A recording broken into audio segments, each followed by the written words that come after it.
Hello प्यारे बच्चों, टंकेश classes में आपका हार्दिक स्वागत है। जैसा कि हमने पिछली वीडियो में पढ़ा था, एक्सरसाइज 1.1 के क्वेश्चन नंबर 11 तक में कंप्लीट कर लिए थे। अब हम क्वेश्चन नंबर 12, 13, 14, 15, 16 को कंप्लीट करने का प्रयास करेंगे इस वीडियो में। कॉपी, पेन यानी कि नोटबुक और पेन आप अपने पास लेकर के बैठें और राइट डाउन जरूर करें। देखिए, पहली जो एक्सरसाइज थी आपकी किससे संबंधित थी? संबंध से संबंधित थी, और वही एक्सरसाइज आज हम कंप्लीट करने वाले हैं।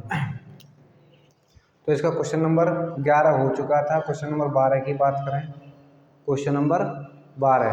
तो क्वेश्चन नंबर 12 में देखो क्या कह रहा है। क्वेश्चन नंबर 12 में क्या कह रहा है कि सिद्ध कीजिए कि समस्त त्रिभुजों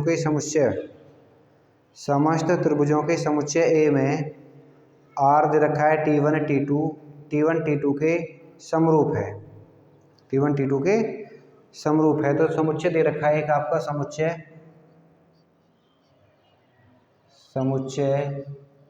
ए में मतलब ये जो समुच्चय दे रखा है आपको क्या है? समुच्चय ए क्या दे रखा है आपका? समस्त त्रिभुजों का क्या है? समुच्चय। किसी भी प्रकार के त्रिभुजों, वो सभी त्रिभुज इस समुच्चय में है।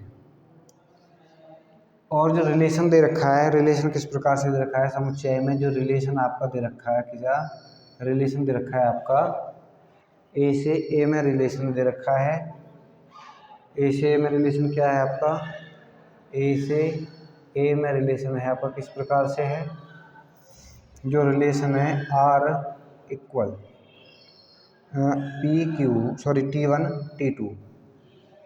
T1 और T2 सच डैट इस प्रकार से है कि T1 T2 के समरूप है। T1 T2 के समरूप है। तो आपको ये सिद्ध करना है, क्या सिद्ध करना है? कि जो रिलेशन है स्वतुल्य है, और स्वतुल्य है, सममित है और संक्रामक है। तीनों ही चेक करने हैं, और जब तीनों हैं तो जो क्या हो जाता है हमारा? तुल्यता संबंध हो जाता है।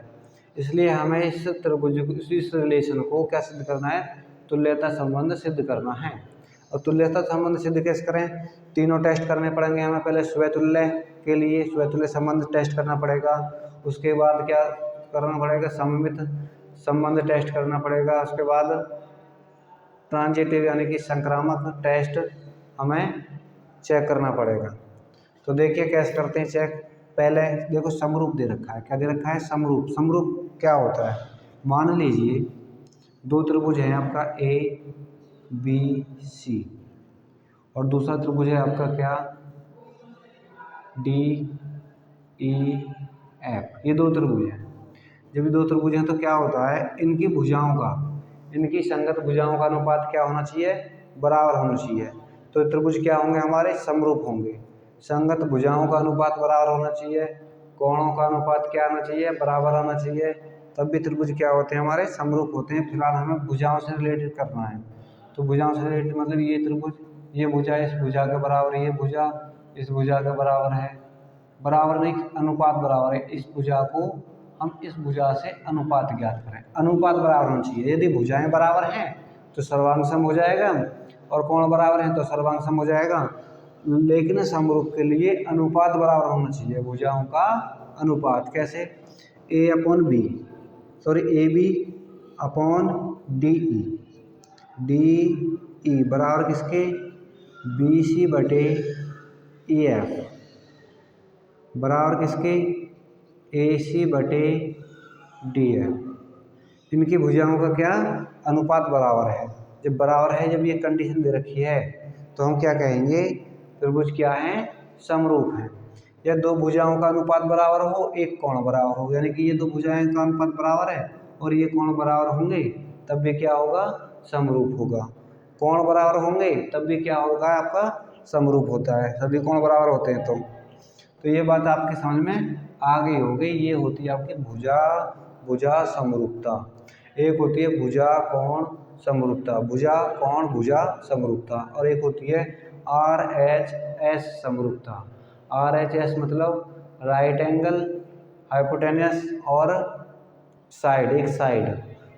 तो वो होता है समकोण त्रिभुज में। किसमें होता है? समकोण त्रिभुज में समरूपता होती है।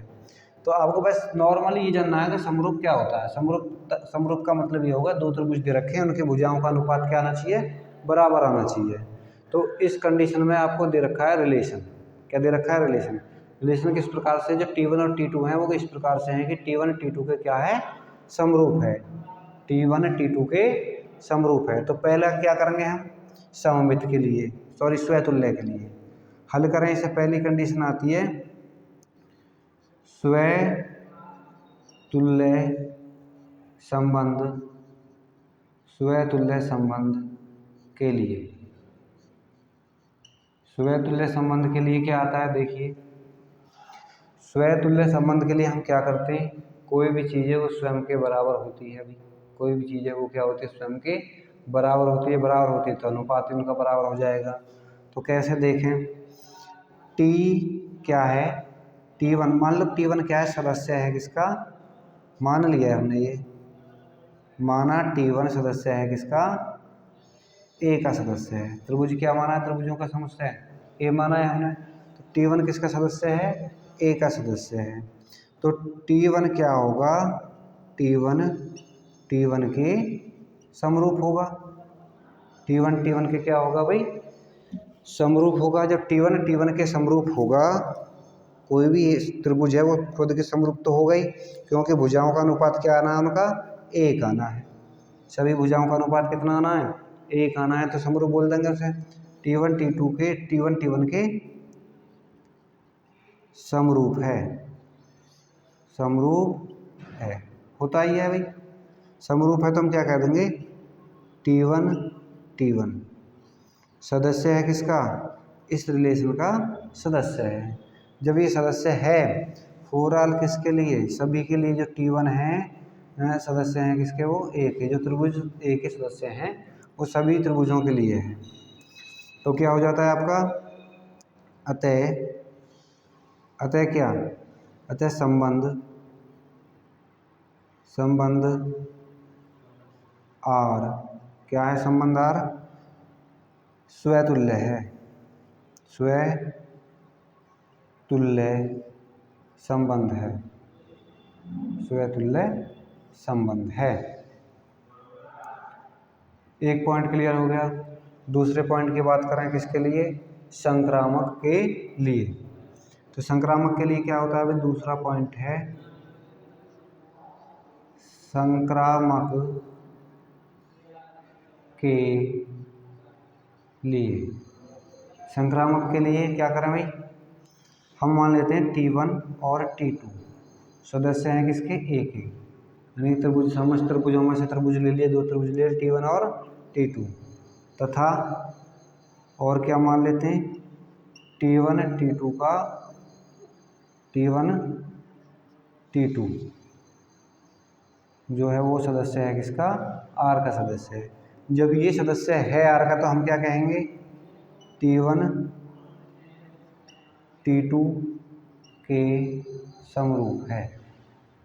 समरूप है, समरूप हो जाएगा। जब T1 T2 के समरूप है तो T2 भी तो T1 के समरूप होगा।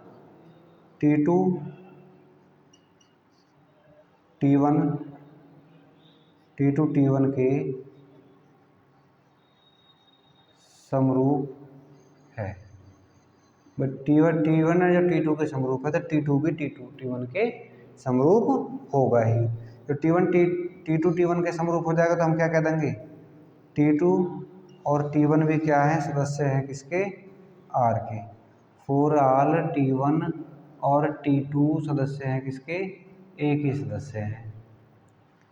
वही T1 सभी त्रिभुजों के लिए क्या हो जाएगा? ए के सदस्य हैं। तो हम क्या कहेंगे?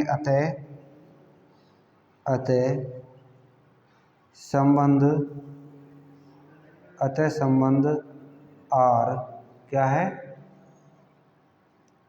सममित सममित संबंध है, सममित संबंध है। ये बात क्लियर हो गई भैया। अब देखते हैं किसकी बात, जो लास्ट होता है, क्या होता है लास्ट आपका, मैं इसे रफ कर दे रहा हूँ।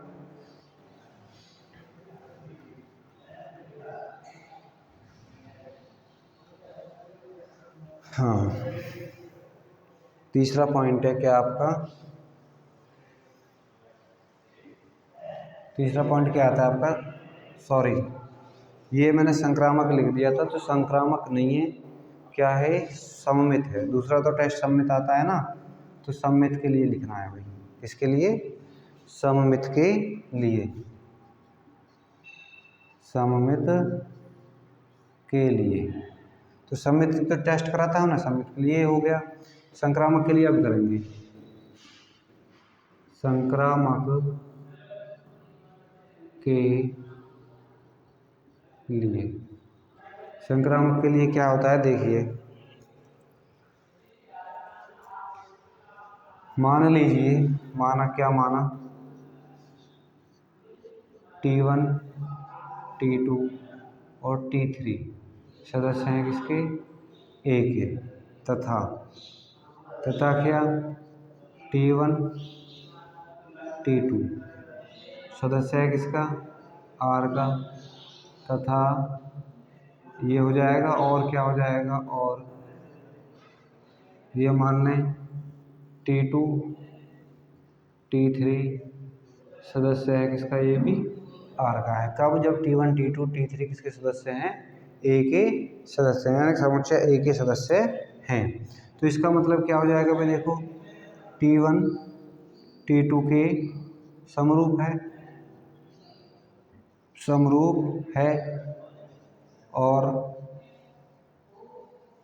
क्या, T2 T3 के समरूप है।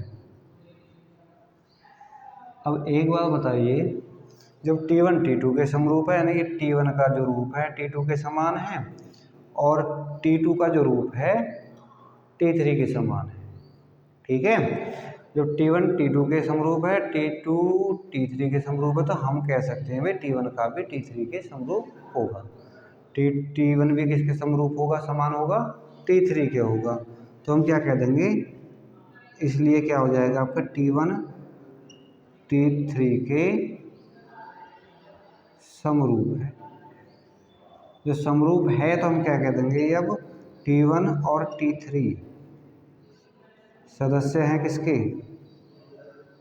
सदस्य हैं किसके, आर के। T1 और T3 सदस्य हैं किसके, आर के, फोर आर। मतलब T1 और T3 या T2 किसके सदस्य हैं, T1 T2 और T3 सदस्य हैं किसके, समुच्चय ए के सदस्य हैं। ये बात आपके समझ में आ गई होगी सभी की अब अच्छी तरीक़ा से। भाई मैं किसी के समरूप हूँ, और वो किसी जो है, जो दूसरा व्यक्ति है, वो तीसरे व्यक्ति के समरूप है, तो मैं और वो तीसरा व्यक्ति भी समरूप हो जाएंगे। तो हम क्या कहेंगे, अतः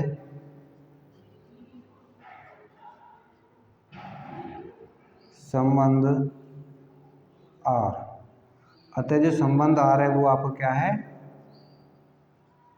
संक्रामक संबंध है। संक्रामक क्या है, संक्रामक संबंध है, संक्रामक संबंध है। ये भी बात आपकी क्लियर हो गई होगी। तो ये क्वेश्चन आपका क्वेश्चन नंबर 12 कंप्लीट होता है। कंप्लीट कैसे करें, अभी से देखो, स्वतुल्य संबंध भी है, सममित संबंध भी है, और संक्रामक संबंध भी है। जब तीनों संबंध है तो हम क्या कह देंगे, अतः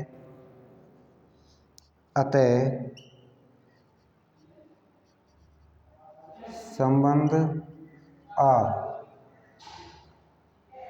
तुल्यता संबंध है,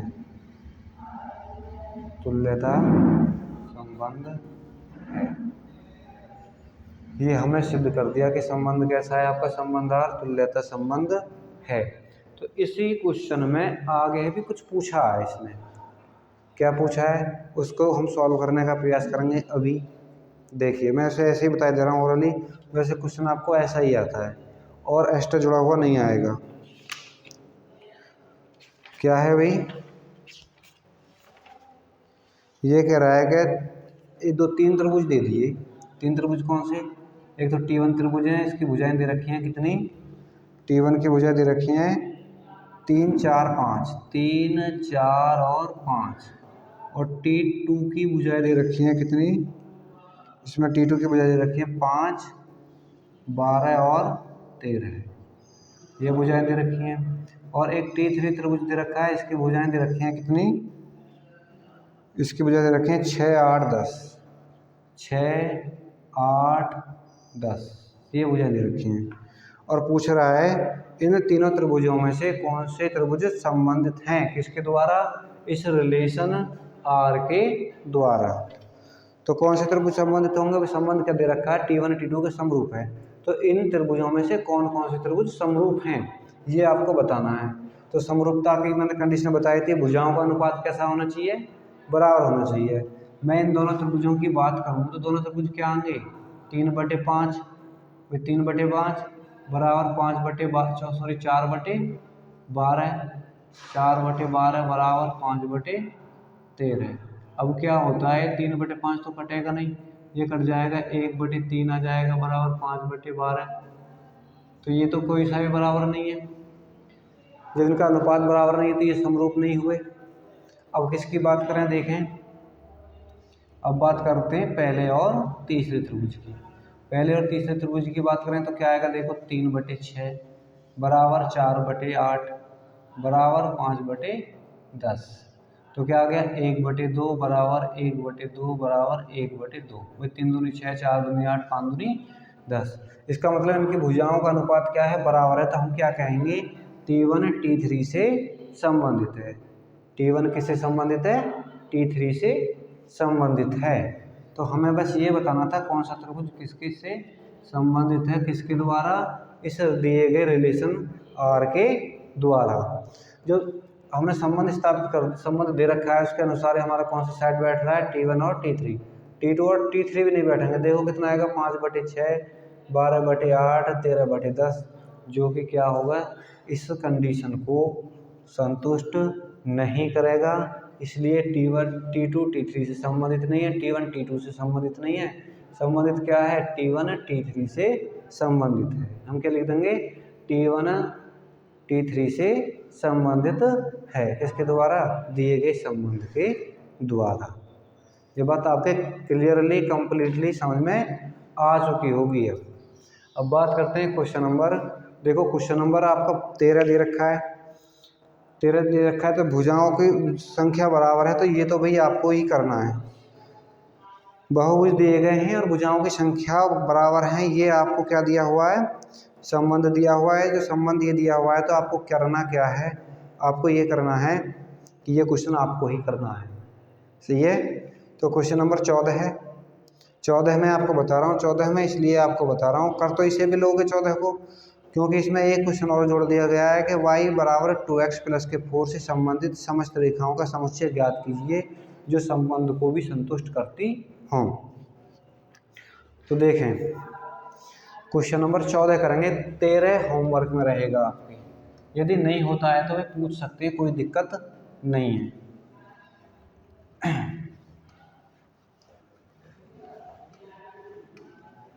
भाई देखो जैसा भी है, मेरा जो ध्यान रहता है आपको केवल और केवल पढ़ाने पे ध्यान रहता है, क्वेश्चन को सॉल्व कैसे करना है। एक्स्ट्रा एक्टिविटी मुझे करनी ज़्यादा नहीं आती, पर फिर भी कोशिश करता हूँ उदाहरण लेकर के, कहीं से कोई किसी में उदाहरण मिल जाता है तो उदाहरण लेकर के आपको थोड़ा सा समझाने का प्रयास करूँ। तो इस वजह से हमें वीडियो पे फोकस करना चाहिए। कोशिश ये करें कि वीडियो को देखते हुए बोर ना हो।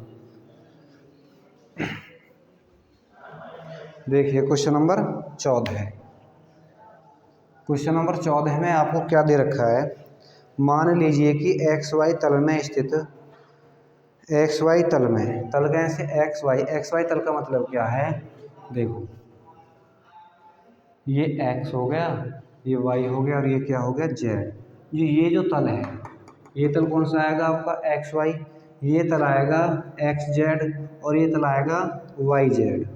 तो ये तो हो गया वाई जेड तल और ये हो गया एक्स जेड तल और ये हो गया वाई एक्स वाई तल, X Y Y Z X Z तल। तो ये बात आपके समझ में आ गई, तल कौन सा। तो इस तल में आपको क्या दिया हुआ है, एक्स वाई तल में स्थित समस्त रेखाओं का समुच्चय है। इस तल में बहुत सारी रेखाएं दे रखी हैं, समस्त रेखाओं का समुच्चय क्या है, एल है। तो समस्त रेखाओं का समुच्चय, समुच्चय समुच्चय एल क्या दे रखा है, समस्त रेखाओं, समस्त रेखाओं का समुच्चय, समस्त रेखाओं का समुच्चय ये दे रखा है एल। और इस पर एक रिलेशन दे रखा है, रिलेशन जो दे रखा है आपको वो क्या दे रखा है, एल से, इसमें एल से किसमें दे रखा है, एल में ही दे रखा है। किस प्रकार से, आर इक्वल L1 और L2, L1 और L2 इस प्रकार से हैं। किस प्रकार से हैं, L1 समांतर है L2 के, L1 समांतर है L2 के, ये आपको रिलेशन दे रखा है। इस चीज़ का ध्यान दें भाई। समांतर रेखा किसे कहते हैं, जो रेखाएं एक दूसरे को आगे बढ़ाने पर या पीछे बढ़ाने पर कहीं भी एक दूसरे को ना काटें, या दूसरे शब्दों में किन्हीं दो रेखाओं के बीच की प्रत्येक बिंदु पर बराबर दूरी होती है, बीच बराबर दूरी होती है, तो उसे हम क्या बोलते हैं, समांतर रेखाएं कहते हैं। कैसे, ये एक रेखा ये है, मान लो L1 है, ये एक रेखा क्या है, L2 है। अब क्या हुआ, ये यहाँ भी, इस बिंदु पर भी, इस बिंदु पर भी, इस बिंदु पर भी, इस बिंदु पर भी, इस बिंदु पर भी, ये जो दूरियां हैं वो क्या है, बराबर है। यदि ये बराबर है तो ये क्या रेखा है, एक दूसरे को कहीं भी आगे बढ़ाने पर भी कहीं नहीं काटेंगी और पीछे बढ़ाने पर भी कहीं भी नहीं काटेंगी। तो क्या है, ये समांतर रेखाएं हैं। अब समांतर रेखाओं में समुच्चय दे रखा है आपको, क्या दे रखा है समुच्चय, L1 समांतर है किसके, L2 की। तो पहला हमें सेट करना, हमें ये सिद्ध करना है तुल्यता संबंध है। ये जो संबंध आर दिया गया है आपको, ये जो संबंध आर है, ये करना है तुल्यता संबंध है या नहीं है। तो इसके लिए हम टेस्ट करते हैं। पहला टेस्ट क्या है, संबंध स्वतुल्य संबंध के लिए, स्वतुल्य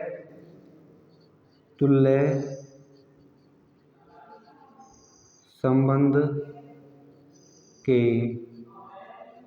लिए। और स्वतुल्य संबंध के लिए क्या होता है, देखें,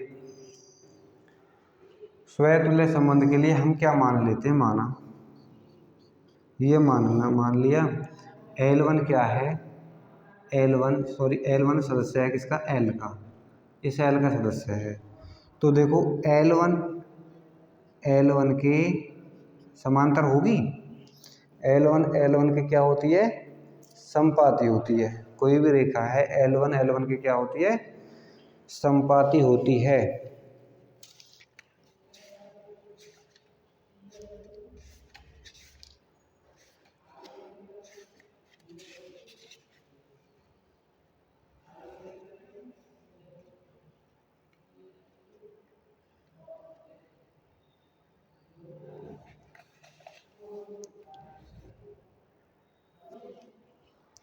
संपाती का मतलब क्या है, देखो एक लाइन के ऊपर एक दूसरी लाइन कर दें, तो ये हो जाएगा L1 और L1, ये कर खींच लो, L1 यहाँ पर खींचिए तो दूसरी यहाँ पर खींच सकते हैं।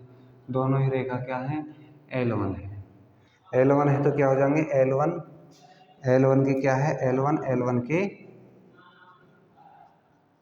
समांतर होती है। एक ही तो रेखाएं हैं, कोई भी रेखा है वो मेरे समांतर, मैं जैसा मैं हूँ ऐसे दूसरा व्यक्ति आ जाए बिल्कुल सेम टू सेम हर तरीका से, तो मेरे जैसा हो जाएगा। ऐसी कंडीशन यहाँ पर है। जब होती है तो क्या कह देंगे हम, L1 सदस्य है किसका, R का सदस्य है, मतलब इस संबंध का सदस्य है। अब अतः हम क्या कह देंगे, जब सदस्य है तो अतः क्या, संबंध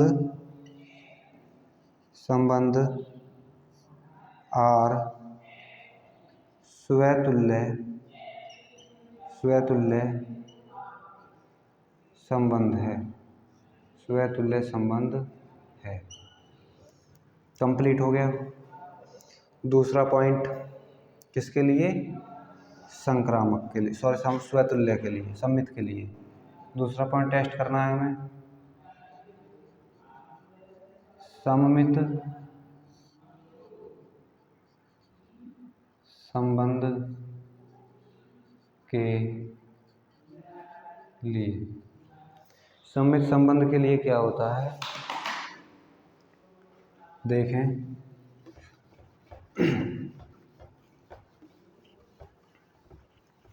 हमें क्या मानना है, पहले की तरह जैसे पहले क्वेश्चन में करते आए हैं ऐसे ही करना है। L1 और L2 सदस्य हैं किसके? L के, जो समुच्चय द्विभाजक के सदस्य हैं। तथा ये हमने माना है, क्या करा है? माना है L1 L2 सदस्य हैं किसके? L के। और L1 L2 सदस्य है किसका? R का। जब ये ऐसे सदस्य है तो हम क्या कह देंगे? L1 L2 के समांतर है, L1 L2 के समांतर है। जब L1 L2 के समांतर है L2, तो L2 भी क्या होगा? L2 L1 के समांतर होगा। L2 भी L1 के क्या होगा? समांतर होगा, समांतर है। समांतर तो हम क्या कह देंगे? L2 और L1 सदस्य हैं किसके? R के। 4R L1 और L2 सदस्य हैं किसके? L के। अतः हम क्या कहते हैं? अतः संबंध R सममित संबंध है। तीसरा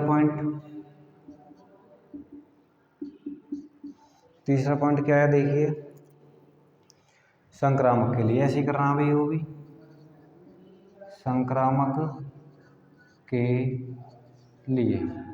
संक्रामक के लिए क्या करना है हमें? यही करना होता है। मान लो, माना, क्या माना?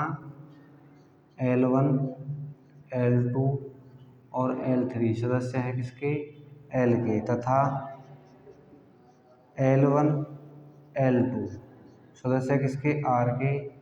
और ये भी मानना है हमें L2 L3 सदस्य किसके? R के। जब ये सदस्य इसके हैं, ये इसका है, तो क्या करेंगे हम? L1 L2 के समांतर है। इसी प्रकार L2 L3 के समांतर है। तो हम क्या कह देंगे? L1 L3 के समांतर है, समांतर है। तो क्या हो जाएगा? L1 L3 क्या है? सदस्य हैं किसके? R के। 4R L1 L2 L3 सदस्य हैं किसके? R के, सॉरी L के। किसके सदस्य हैं? L के सदस्य हैं। इसके लिए हम क्या कह देंगे भाई देखो, अतः संबंध R, अतः संबंध R क्या है? संक्रामक संबंध है। संक्रामक संबंध, संक्रामक संबंध है, संक्रामक संबंध है। जब तीनों संबंध है तो हम क्या कह देंगे? संबंध अतः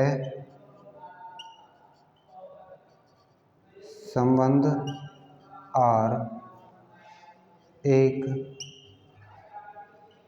तुल्यता संबंध है, तुल्यता संबंध है।